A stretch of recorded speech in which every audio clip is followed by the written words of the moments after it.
We don't have the roads, the infrastructure. Plus, where will all the animals go and what will it do to the waterways? Residents are fighting a development plan in the town of Marineland. Atlanta-based Jacoby Development is slowly moving forward on a plan to develop 241 residential units, 35 condos, beachside hotels, and a 50,000 square foot town center. The town of Marineland sits along A1A on the border of St. Johns and Flagler counties.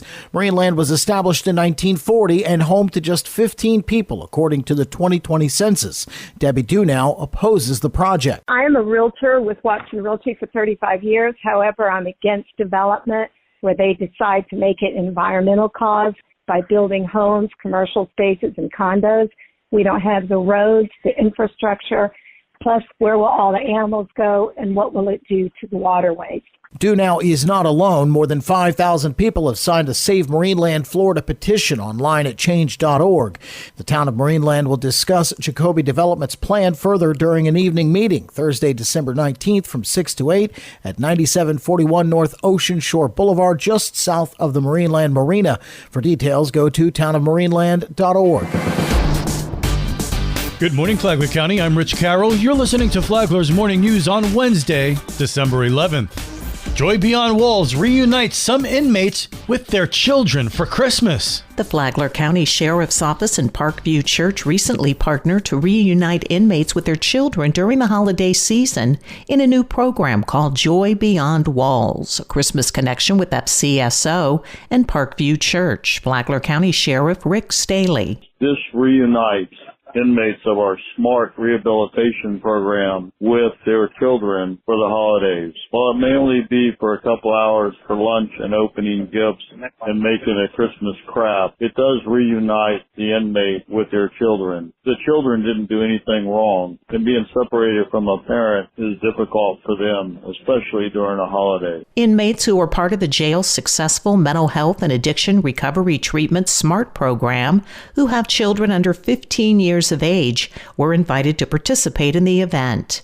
During the event, which was recently held at Parkview Church under the watchful eyes of detention deputies, the inmates and their children were temporarily reunited. So we hope this is the beginning of a much larger program for more inmates at the Sheriff Perry Hall Inmate Detention Facility. Sheriff Staley extends a very special thank you to Parkview Church for helping put the program together and providing gifts to the kids.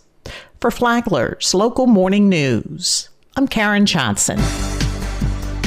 This local news is a service of Flagler County's Toyota dealer, Beaver Toyota, US 1 St. Augustine, here to wow you. We didn't get the $35 million we asked for last year for Water Treatment Plant 1. The city of Palm Coast missed out on state money to help with critical infrastructure projects. Mayor Mike Norris spoke to the Friday Free for All about some of the challenges facing the city. Our top 7 priorities are all either water treatment or stormwater management. Those are our top priorities. So we got to work hard, and I've mentioned it. We are at the low end of the totem pole. We don't have the Speaker of the House anymore. So we're going to have to work really hard with the connections we do have in Tallahassee to try to get those funds down here to help us. Earlier this year, the Palm Coast City Council increased the city's water and wastewater impact fees without raising utility rates. But Norris says the city could be forced to do just that. I don't want to raise anyone's taxes ever because I'm a conservative at heart, and I don't want to pay it, and I don't want other people to have to pay it. But we are faced with that dilemma right now. And this has been going on since at least last November 14th, when Mr. Flanagan gave that rate study increase presentation. And it was a tiered approach. So we're going to have to work through those issues. But I just want the public to know that I'm never going to raise your taxes if at all possible. But we're in a pinch right now, and we need the state to come through for us. Tomorrow, Norris will talk about how he plans to lobby lawmakers in Tallahassee to help growing cities like Palm Coast meet its needs. From the WNZF Newsroom, I'm Daryl Newton. In other news, the Sheltering Tree Cold Weather Shelter will be open tonight at Church on the Rock, not only for the homeless, but for anyone who is without heat. The state attorney's office yesterday says it will seek the death penalty against 52-year-old Jermaine Williams, charged with stabbing his wife to death outside their Bunnell Pine Street home. And congratulations to Daniel Riemann, City of Palm Coast 2024 Employee of the Year.